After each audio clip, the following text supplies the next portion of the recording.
Hi everyone!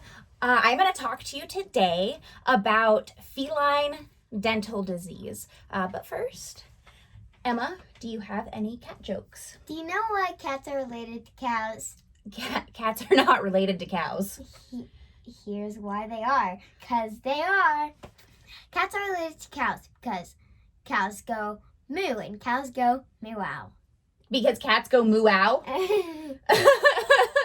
Okay, cats and cows are related.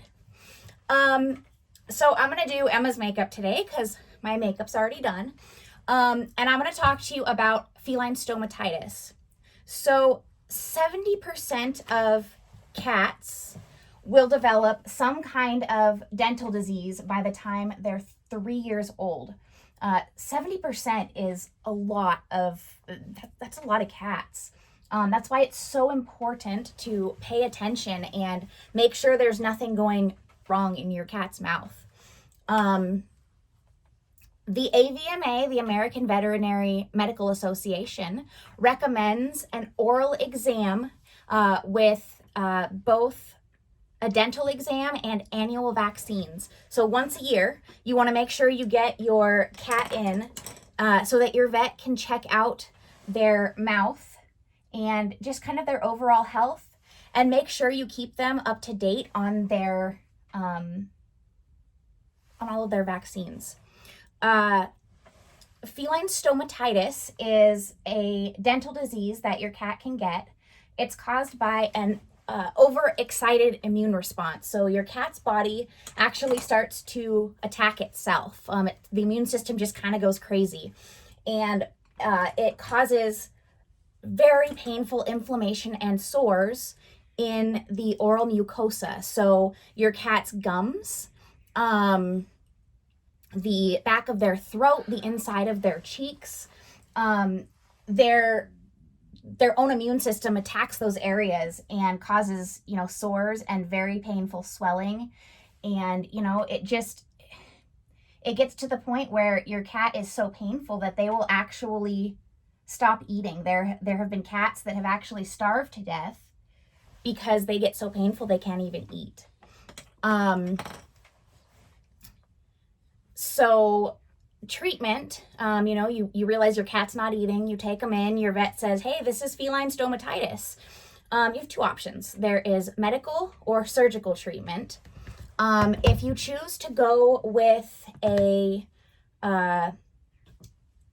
medical treatment, you're either going to put your cat on steroids or cyclosporins. The vet that I work for chooses to do steroids in most cases. So she does a depot injection for cats once every 2 weeks. And hopefully that's enough to calm down the overactive immune response. So it kind of calms down their immune system and hopefully stops it from causing those painful sores. And you can get to where that cat is able to eat again and is able to have really good quality of life because they're not constantly in pain in their mouth. I don't know if you've ever had mouth pain, but it is not fun.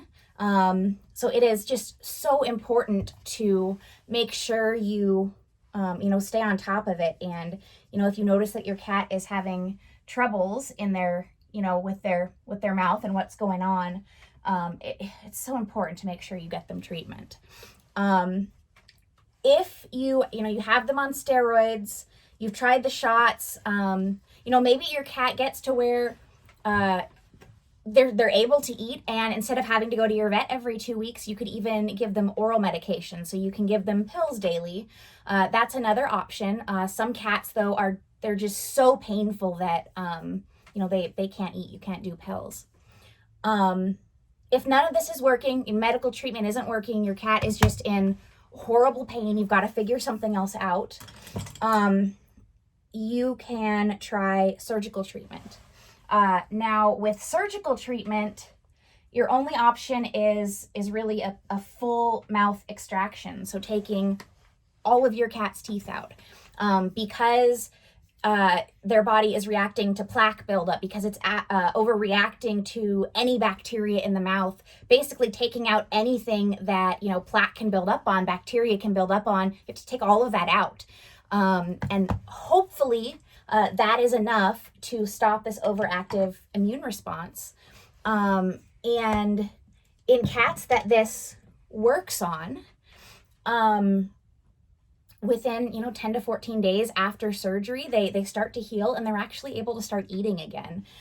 They're no longer painful, and they actually have really good quality of life.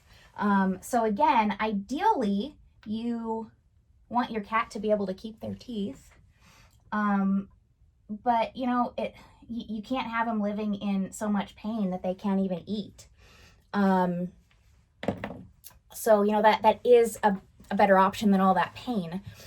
There are cases where medical treatment doesn't work. You go to surgical and that cat is still there, they're getting these sores in their mouth and they're just still really painful. And at that point, trying to treat just the symptoms, trying to treat the pain is kind of your only option. The best thing to do is everything you can to just prevent feline stomatitis, to prevent these overactive immune responses. There are other contributing factors. Plastic bowls actually leach toxins into the water, and those toxins are absorbed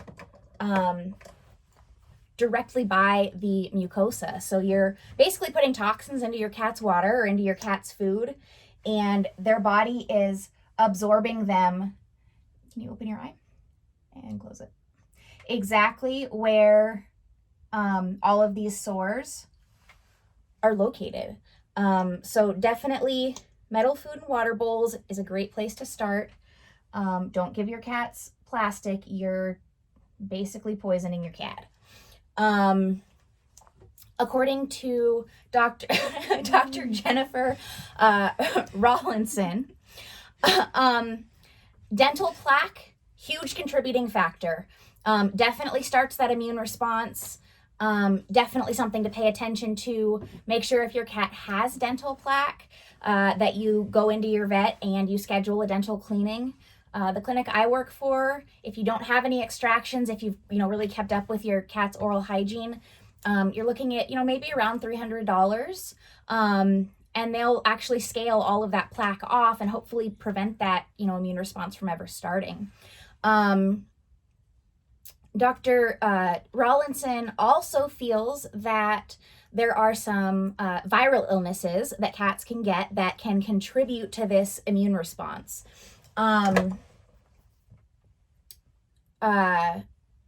So it's very important to keep up with your annual vaccines. The AVMA recommends an annual rabies vaccine for all cats, feline panleukopenia annually, feline herpes virus 1, the calcivirus, FIV, feline immunodeficiency virus, and feline leukemia. Those are all recommended by the AVMA as annual vaccines.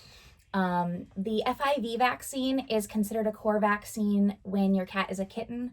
That doesn't mean they don't need it later. It just means that it's kind of less of a priority. It's a little bit lower down the list, according to the AVMA. And they do recommend that dental exam every year. If your cat has any plaque, get them a dental cleaning. They need to go under anesthesia and just have all of that plaque needs to be scaled off. Their teeth get polished, they get cleaned really well. It gets rid of that bacteria. Your cat's mouth will smell so much better if they have an annual exam and an annual cleaning if they need it. I promise you, there is so much bacteria that builds up when you don't get your dental cleanings for your cat. Honestly, your dogs too. Their mouths will smell so much better if you keep up with those dental cleanings. So stomatitis, painful inflammation of the oral mucosa caused by an overactive immune response. That can be caused by viruses, by toxins in the water, by dental plaque in their mouth. It can just be genetic. Sometimes you do everything right and your cat still develops it. But, try and do everything right. Reduce, as many of those factors as you can, and try and keep your cat as healthy as you can. I think that's all I have. Emma, have anything to add? I have a question and advice. Okay. So, does it affect humans by drinking plastic, drinking water out of plastic water bottles? Yeah, so you know how some things are labeled like BPA free? Yeah. Those have, and I don't know all of the toxins and stuff, but I know that the BPA is one of those things that can leach into your water.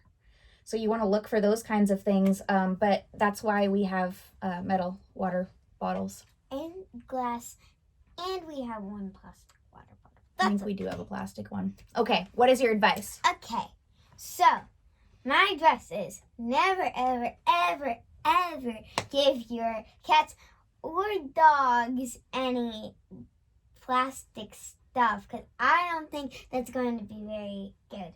But our dog likes eating plastic, though. Sometimes dogs do eat plastic, that's true. We try to keep plastic away from him. But he eats it all the time. He eats his toys, that some of them are plastic. He finds plastic spoons and stuff everywhere, where I don't know where he gets that. So, I don't know. Han is part lab and part Chesapeake Bay Retriever, so if you give him toys and leave them with him, he destroys them quickly. But I love him. He's the best dog ever. Ever. Best dog ever. Sometimes he's stupid and jumps off couches and hurts himself. Sometimes he does some pretty silly things, but he goes to work with me most days, and he is my favorite. And if you don't bring him to work, he walks behind you and tells you to. He has followed me, as I have said before. He really enjoys coming with me. That is all I have today. I will see you all next time. Bye, guys. Bye.